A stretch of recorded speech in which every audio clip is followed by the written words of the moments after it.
प्यारे बच्चों, आज हम भौतिक विज्ञान में एक नया अध्याय न्यूटन के गतिविषयक नियम की शुरुआत करने जा रहे हैं।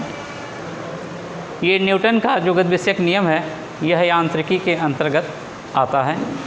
तो हम लोग सबसे पहले जानेंगे कि यांत्रिकी क्या है। मैकेनिक्स। बच्चों, यांत्रिकी विज्ञान की वह शाखा है जिसके अंतर्गत हम लोग द्रव्य के, जैसे द्रव्य का अर्थ ये हुआ कि ठोस, द्रव, गैस, इसका अध्ययन करते हैं। साथ ही साथ जो हमारे यंत्र होते हैं यानी मशीन, उनके भी कार्यों तथा उपयोगों का अध्ययन किया जाता है। इस नियम को पढ़ने से पहले हम लोग कुछ स्टार्टिंग में इसके बेसिक पॉइंट को समझेंगे कि तब उसके बाद हम न्यूटन के गतिविषयक के नियम की तरफ आगे बढ़ेंगे। जिसमें हमारा जो सबसे पहला पॉइंट है वो है बल, फोर्स।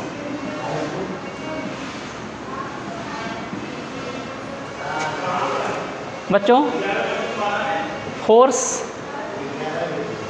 जो होता है, जैसे अगर हम लोग ये सोचें या विचार करें कि आखिर क्यों कोई वस्तु गतिकीय अवस्था में बनी रहती है, क्यों जो हमारी पृथ्वी है वो लगातार अपने अक्ष पे घूमती रहती है, आखिर क्यों जो है कोई भी वस्तु है वो अपने स्थान का परिवर्तन करती रहती है। सौरमंडल में न जाने जैसे असंख्य ग्रह हैं, वो आखिर क्यों जो है वो सूर्य के परितः चक्कर लगाते रहते हैं। इन सब के पीछे क्या कारण है? तो इन सब के पीछे अगर हम देखें तो कहेंगे कि इन सब के पीछे बल ही एक ऐसा कारक है जो कि इन सब के अवस्था में लगातार परिवर्तन कर रहा है।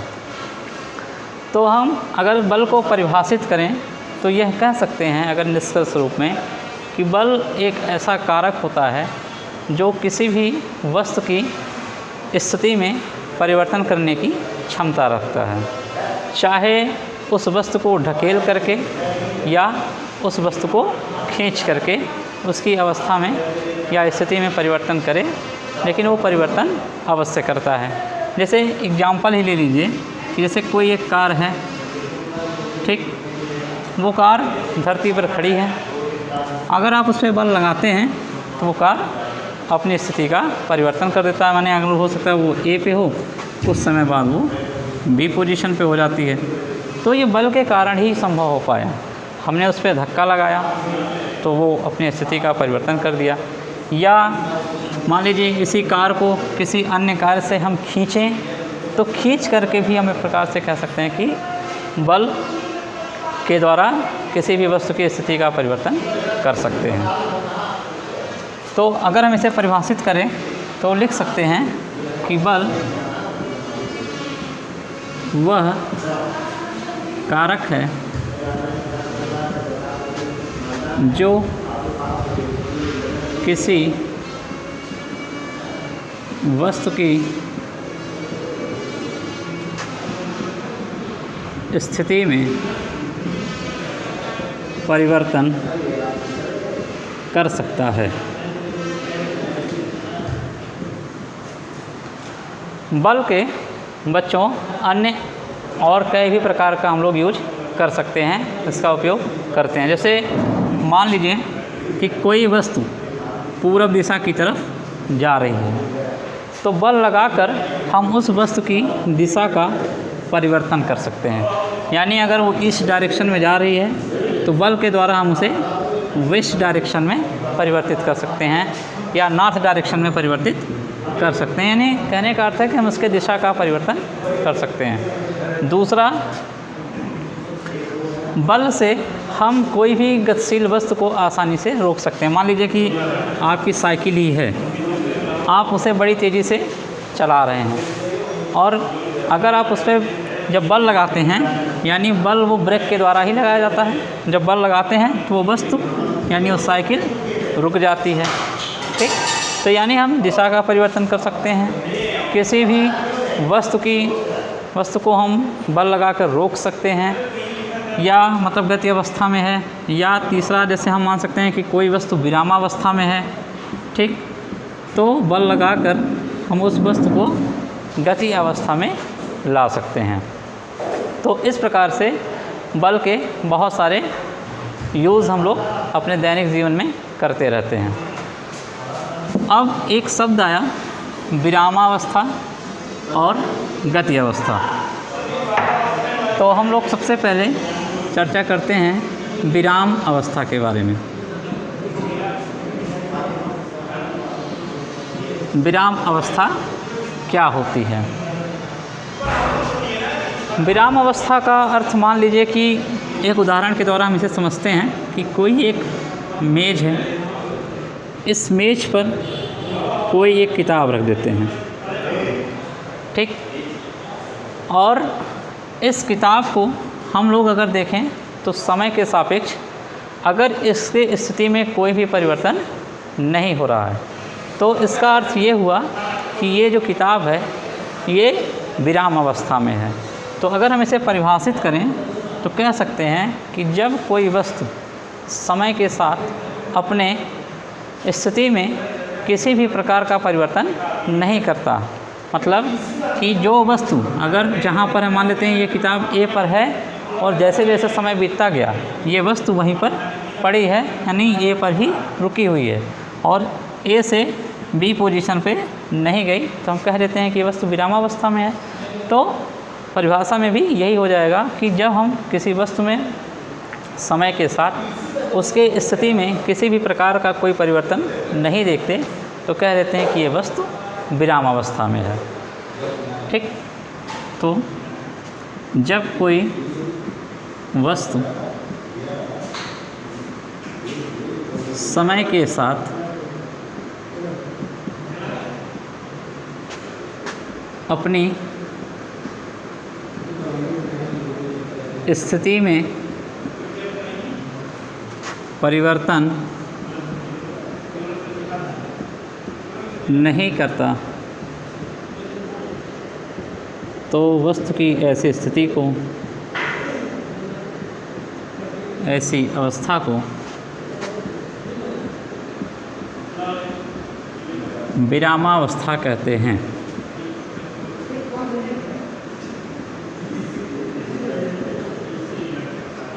ठीक।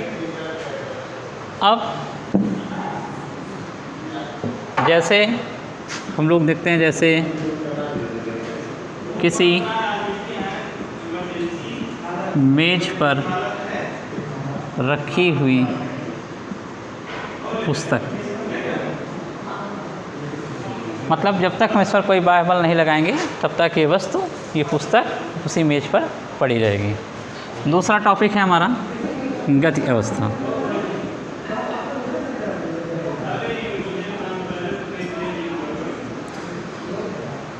गति अवस्था यानी कि जब कोई वस्तु समय के साथ अपनी स्थिति में परिवर्तन कर देती है, यानी जैसे मान लीजिए कि ये आपका घर हो गया और ये आपका विद्यालय हो गया।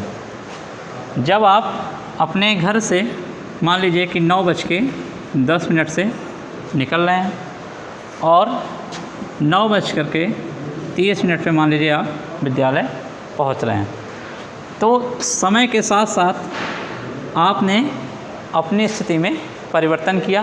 पहले आप घर पे थे, फिर आप विद्यालय में पहुँचे और साथ साथ टाइम के अकॉर्डिंग ही अपनी स्थिति की परिवर्तन किया है। तो ऐसी अवस्था को हम लोग गति अवस्था कहते हैं, यानी कि जब koई वस्तु समय के साथ अपनी स्थिति में परिवर्तन करता है तो उसे हम गति अवस्था कहते हैं। जब कोई वस्तु समय के साथ अपनी स्थिति में परिवर्तन करता है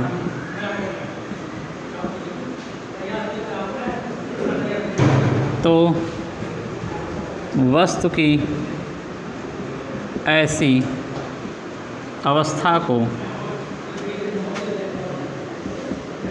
गति अवस्था कहते हैं।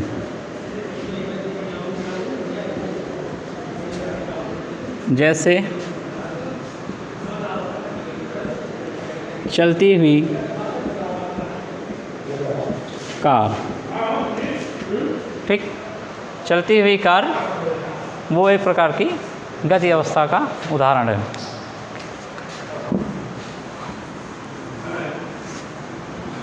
बच्चों, अब हमारा जो टॉपिक है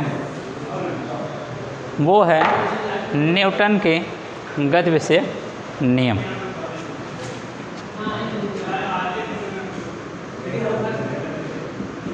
गति विषयक नियम के गति विषयक नियम यानी न्यूटन्स लॉ ऑफ मोशंस।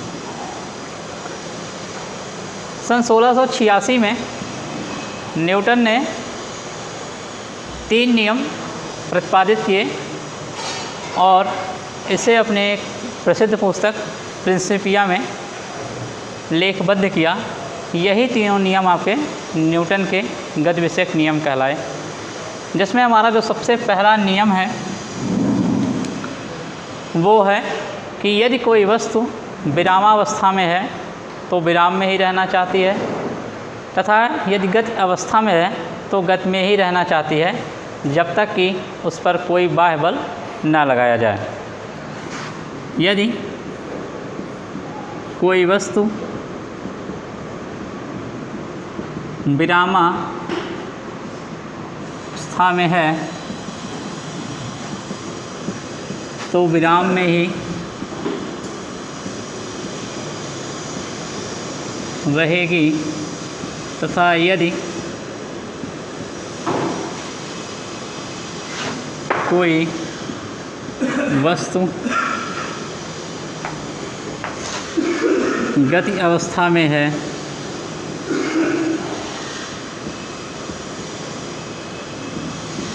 तो गति अवस्था में ही रहना चाहेगी जब तक कि उस पर कोई बाह्य बल न लगाया जाए। थोड़ा सा हम इसको एक्सप्लेन कर देते हैं कि मान लीजिए कि कोई वस्तु है, ठीक, मेज पर रखी गई है। ये तब तक मेज पर रहेगी, हमने आपको विरामावस्था में बताया था इसको कि वो तब तक उसी अवस्था में बनी रहेगी जब तक कि उस पर हम कोई बाह्य बल न लगाएं, ठीक। और यदि कोई चलती हुई साइकिल है तो वो तब तक चलती रहती है जब तक कि हम उस पर कोई बाह्य बल नहीं आरोपित करते हैं। तो चलती हुई साइकिल में बाह्य बल जो आरोपित होता है वो टायर और सड़क के बीच लगने वाले घर्षण बल के कारण ही वो साइकिल रुकती है। तो हम ये देखते हैं कि कोई भी वस्तु अपनी अवस्था में परिवर्तन करना नहीं चाहती, वो अपनी अवस्था परिवर्तन का विरोध करती है। वो ये नहीं चाहती कि अगर कोई वस्तु, जैसे अगर यही वस्तु है, अगर आप इसे चलाएंगे तो इसको चलाने के लिए आपको एक पर्याप्त बल की आवश्यकता होगी, तभी ये वस्तु विराम अवस्था से गति अवस्था में जाएगी। या गति अवस्था में है, उसे रोकने के लिए आपको एक पर्याप्त बल की आवश्यकता होगी, तभी वो वस्तु गति अवस्था से विरामावस्था में आएगी। यानी रोकने के लिए या किसी वस्तु को चलाने के लिए हमें बाह्य बल की आवश्यकता होती है। दूसरा नियम है कि जैसे मान लीजिए कि कोई एक वस्तु है, इस वस्तु का द्रव्यमान हम लोग मान लेते हैं यम है। जब हम इस वस्तु पर बल लगाएंगे, मान लेते हैं कोई बल यफ लगा रहे हैं, तो बल लगाने पर यह वस्तु गति की अवस्था में आएगी। अगर वस्तु गति की अवस्था में आ रही है तो इसका अर्थ है कि उसमें त्वरण ज़रूर उत्पन्न होगा। और मान लेते हैं उसमें उत्पन्न त्वरण कितना है, ए। तो वस्तु का द्रव्यमान और वस्तु के त्वरण का जो गुणनफल है वो लगाए गए बल के अनुक्रमानुपाती होता है। यानी कि यदि किसी वस्तु पर आरोपित बल F वस्तु के द्रव्यमान m तथा उसमें उत्पन्न त्वरण A के गुणनफल के अनुक्रमानुपाती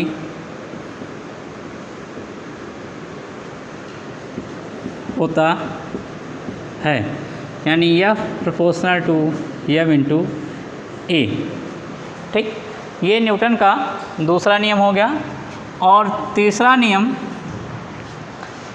तो बहुत ही आसान है और एक प्रकार से कहें तो हम इसका उदाहरण भी देखते रहते हैं कि जैसे ही हम किसी वस्तु पर बल लगाते हैं तो उतना ही बल वो वस्तु भी हमारे ऊपर लगाती है। यानी जैसे अगर आपको मान लीजिए यही पत्थर ही है, इस पत्थर को अगर हमें धकेलना हुआ तो जितना बल हम इस पर लगा रहे हैं उतना ही बल वो पत्थर भी हमारे ऊपर लगाती है। इस नियम को, जो न्यूटन का जो तीसरा नियम है, इसे हम क्रिया प्रतिक्रिया का नियम भी कहते हैं। यदि किसी वस्तु पर लगाया गया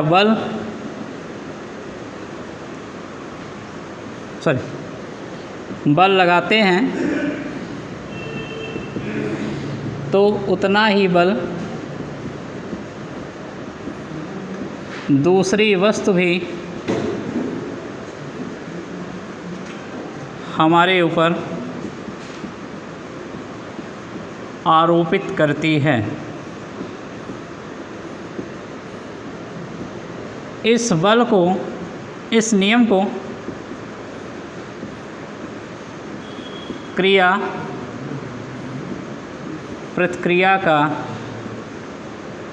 नियम भी कहते हैं।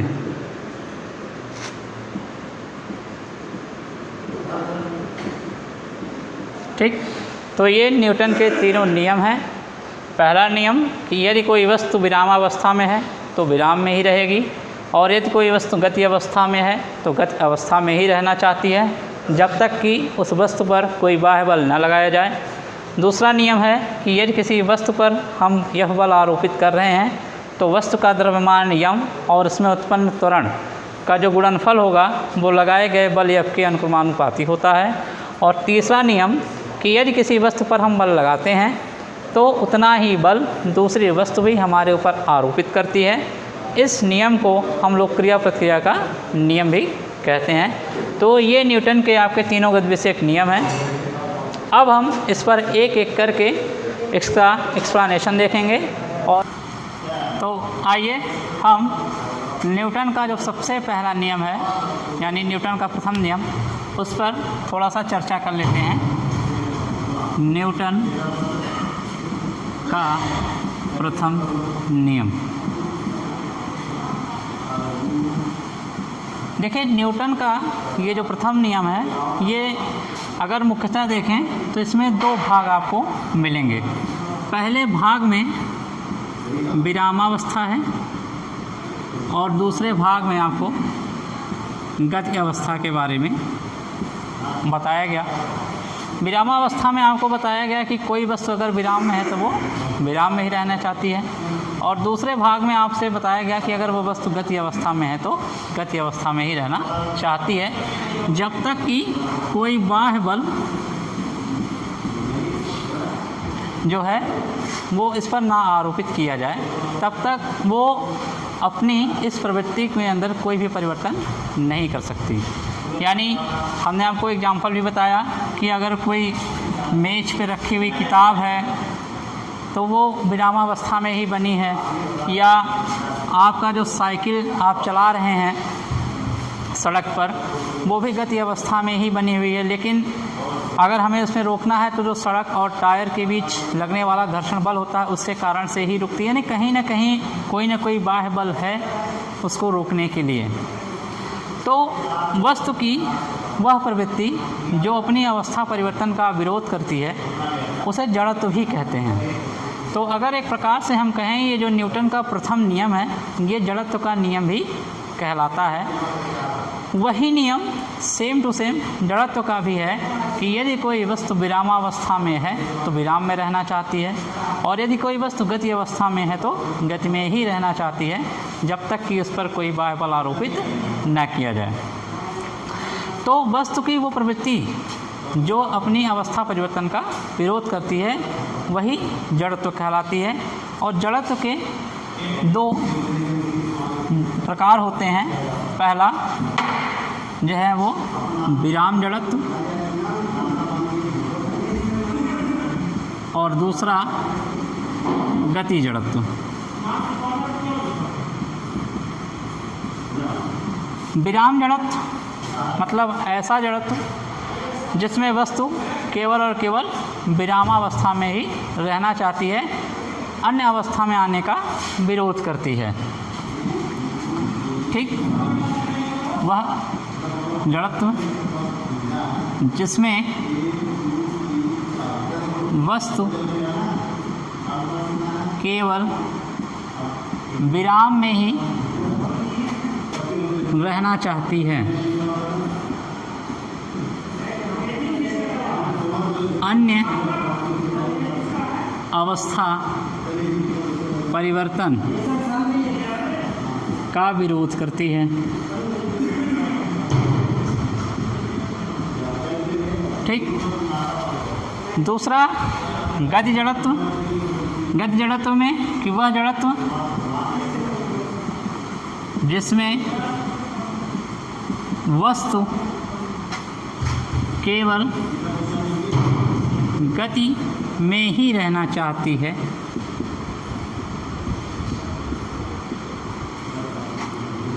अन्य अवस्था यानी ये कहें कि विरामावस्था, और यहाँ अन्य अवस्था का मतलब है गति से, विराम अवस्था परिवर्तन का विरोध करती है। ठीक, अब हम इस पर कुछ उदाहरण देख लेते हैं कि जैसे बहुत सारे उदाहरण आपको मिलेंगे न्यूटन के प्रथम नियम या जड़त्व पर, जिसका दैनिक जीवन में हम लोग देखते भी रहते हैं। जैसे पहला एक उदाहरण लेते हैं कि रुकी हुई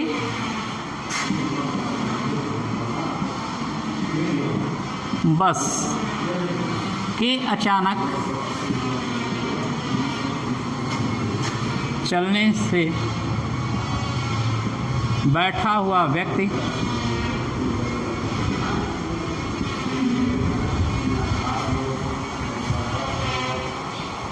पीछे की तरफ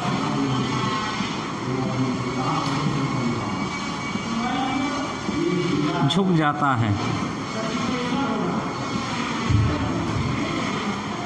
देखिए, ये तो हर व्यक्ति के साथ कभी न कभी ज़रूर हुआ होगा कि अचानक से अगर आप बस में बैठे हुए हैं और बस अचानक से चल पड़े तो हम पीछे की तरफ झुक जाते हैं। बस में ही नहीं, आपके कार में या बाइक में अचानक से अगर बड़ी तेज़ी से गाड़ी आगे की तरफ बढ़ा दिया जाए तो हम पीछे की तरफ झुक जाते हैं। इसका जो कारण होता है वो जड़त्व ही होता है।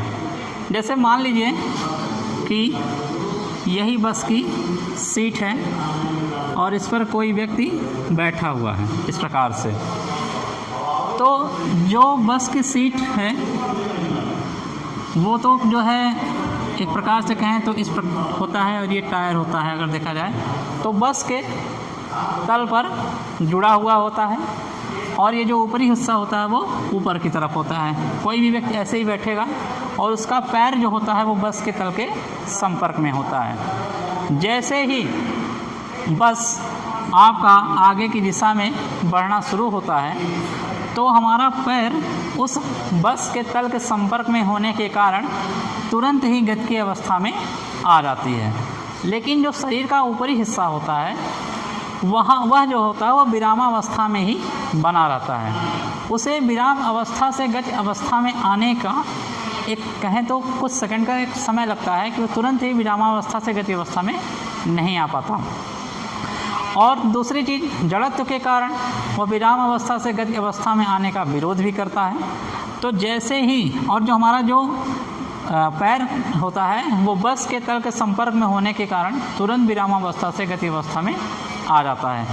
और जब हमारा बस आगे की दिशा में बढ़ता है तो ऊपर की शरीर विरामावस्था में होने के कारण तुरंत पीछे की तरफ झुक जाता है। ठीक, तो आपको समझ में आ गया होगा कि रुकी हुई बस के अचानक चलने से हमारा जो शरीर है वो पीछे की तरफ क्यों झुक जाता है। नेक्स्ट उदाहरण हम लोग लेते हैं कि जैसे मान लीजिए कि कोई एक दफ्ती है, ठीक, इस दफ्ती के ऊपर मान लीजिए कोई सिक्का रखा हुआ है, ठीक है। जब हम इस दफ्ती पर अचानक से मान लीजिए उस पर बल लगा देते हैं तो जो दफ्ती होगा वो आगे की दिशा में बढ़ जाता है, किंतु जो सिक्का है वो नीचे गिर जाता है। क्यों? क्योंकि जैसे ही हम दफ्ती पर मान लीजिए बल लगाएं तो ये दफ्ती में उपस्थित जितने भी कण हैं वो तुरंत गति की अवस्था में आ गए, किंतु सिक्का अभी भी विरामावस्था में बना हुआ है। तो जैसे ही दफ्ती आगे की दिशा में बढ़ती है, सिक्का विरामावस्था में होने के कारण तुरंत ही नीचे की तरफ गिर जाता है। ठीक, तीसरा उदाहरण हम लोग देख लेते हैं कि घर में सभी के पास चादर होगा, कंबल होगा, ठीक है। हम लोग उसको जब झटकते हैं तो झटकने के बाद हम लोग देखते हैं उसमें से धूल के कण बाहर की तरफ गिरने लगते हैं, या हाथ से न झटक करके डंडे से ही हम लोग अगर उसको पीटते हैं तब भी देखते हैं कि धूल के कण क्या होते हैं वो आप जो है बाहर की तरफ गिरने लगते हैं। तो इसका भी कारण जड़त्व ही है कि जैसे ही आप कंबल को पीटते हैं, कंबल में जो कण होते हैं वो तो गति अवस्था में आ जाते हैं, किंतु उसमें चिपके हुए जो धूल के कण होते हैं वो विरामावस्था में ही बने रहते हैं। तो जैसे ही आप हाथ से झटकते हैं या डंडे से उस पर प्रहार करते हैं तो जो हमारे धूल के कण होते हैं विरामावस्था में होने के कारण वो नीचे की तरफ गिरने लगते हैं। ठीक, अब हम अगले पार्ट में न्यूटन के द्वितीय नियम पर डिस्कस करेंगे। धन्यवाद।